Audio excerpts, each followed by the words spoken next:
So let me pull up our slides for today.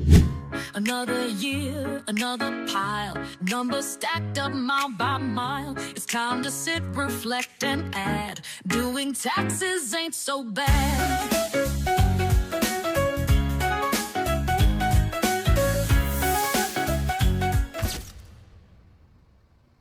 What we're going to be talking about today is what happens when you have a bad real estate deal. Is it all bad if you lose money on a real estate deal?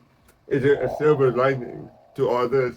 Can you get some kind of a tax benefit if you have a loss on a real estate deal? So that is what we are talking about today. Specifically, we are going to be talking about a 1231 loss. Okay, so who am I and why the heck should you be listening to anything I'm saying? So my name is Jason Malbude. I've been doing tax and accounting since 2013. I've been a CPA since 2015. And I've been a real estate investor since 2018. I've done single family, multi-family. I've invested out of state. I've had great deals. I've had not so great deals. I've had clients who had big gains, and I have clients who have losses on the deals as well. So I've been there and seen it all. And I'm also a certified tax coach, which is a fancy word to say that I am trained and certified to help you with your tax planning needs. So here's the question. If I sell my rental at a loss, can I deduct it? That is a question that we are going to be answering today. And also, if we can deduct it, how much of it can we deduct? Can we deduct just a portion of it, or can we deduct the entire amount? So please pay attention, because at the end of today's webinar, we'll be asking you a pop quiz, and if you answer it correctly, you will get a special prize. This prize is worth tens, if not hundreds of thousands of dollars, so you definitely don't want to miss out here. Okay. So myth versus reality. Here's a myth that most people think, is that if they sell below what they paid for the property, it creates a tax loss. That is not always the case, because there are some instances where even though you sell it below what you paid for it, it might not always equal a loss. And I will show you an example of when that is the case.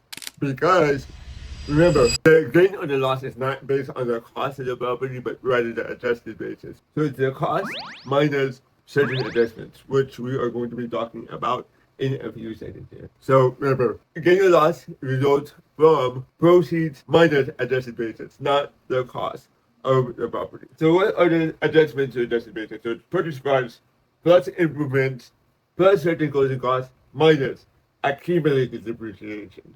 So that means the depreciation that you've taken in previous years, you will then subtract that from the purchase price plus the improvements plus closing costs to get the adjusted basis. Okay, and then that adjusted basis is what you will subtract from the proceeds to get the gain or loss. So here are the rules when it comes to losses from real estate. So real estate by default is considered passive losses. Okay, so what does that mean?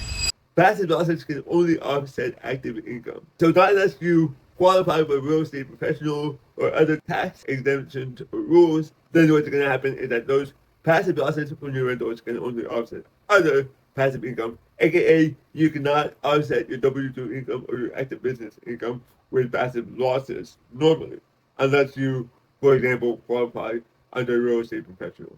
But let's assume that you don't qualify for a real estate professional. That passive loss that you have, you can use that to offset another syndication deal. So let's do a real life scenario here. So let's say Billy Bob, he is a real estate investor. He invests in multiple syndication deals. One deal that he bought 3 years ago, he is selling now for a gain. Well, that gain is considered passive income.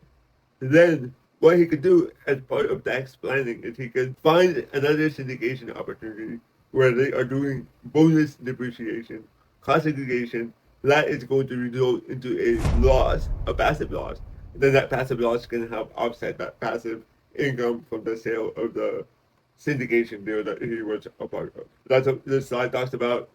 Just making sure that I don't miss anything here. So again, if you qualify for real estate professional, then that's the time that we can use those passive losses to offset active income, like W-2 income or active business income, for example, Schedule C income. Okay, so why does depreciation change everything? Because depreciation is one of the biggest gifts from the government. Because the government gives you this phantom loss, paper loss, and you could deduct on your tax return, right? And I want to clarify what I said. It gives you a phantom deduction. It gives you a phantom expense that could potentially create a loss. And then that loss can be used to offset passive income, or if you qualify for real estate professional, it could offset active income.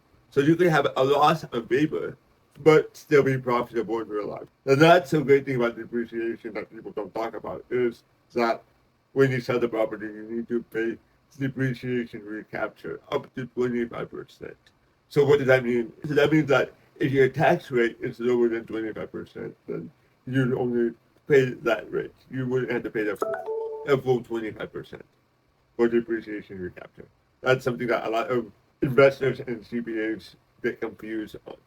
So here is an example. Okay, so they purchase a property for 500,000. Accumulated depreciation is 120,000. So then therefore, adjusted basis is 380,000. If they sell it for 430,000, that would still be a gain, even though they purchased it for more than they sold it for. So I just wanted to show you how the adjusted basis could be lower than the purchase price after you consider the adjustments like accumulated depreciation. So this just shows that you can still lose money on a deal and still owe taxes, which is very scary, especially for people who are in syndication deals right now, who are losing their capital that they're investing in these syndication deals, and there's still a possibility of them owing taxes on those deals, which we're going to be talking about in a few seconds. You can still lose money on your property and still owe taxes if you are a guarantor on a loan. And part of that debt is forgiven after the sale. Because let's say you sell a property for less than the mortgage amount, then that difference is considered forgiven and you are taxed on that amount and it's considered ordinary income. Okay, so that's something to be aware of, especially if you are signing off on loans or deals. So this is something that we talked about already a few minutes ago. Depreciation recapture. If you sell the property for a gain, you will pay a depreciation recapture tax on the amount of depreciation that you have claimed previously, up to 25%. So again, if your tax rate is lower than 25%, then you would just pay your tax rate for the depreciation recapture. But here is a strict question. How about if you sell it for a loss? Do you still have to pay depreciation recapture? And the answer is no. If you sell it for a loss, depreciation recapture does not apply. Going back to our conversation about 1231 loss, what is it? It's a tax loss from a sale of a invested property, and you have to hold it for more than 1 year. For example, a rental property. And what's cool about a 1231 loss is that you can deduct the entire loss amount in the current year. You are not limited to the $3,000 limitation like a capital loss.